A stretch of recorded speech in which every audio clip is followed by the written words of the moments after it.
how to turn on AutoMix on iPhone. Hello everyone, I am Bishaka and welcome to our channel. Now let's get right into the tutorial.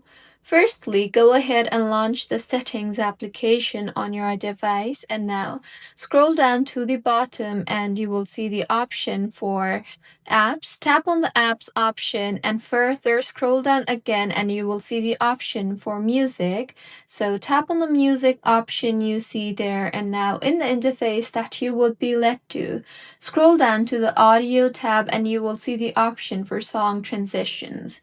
Tap on that and make sure the song transitions toggle button is toggled on, and if not, then go ahead and toggle on the song transitions toggle button, and further under the transitions tile tab you will see the option for auto mix.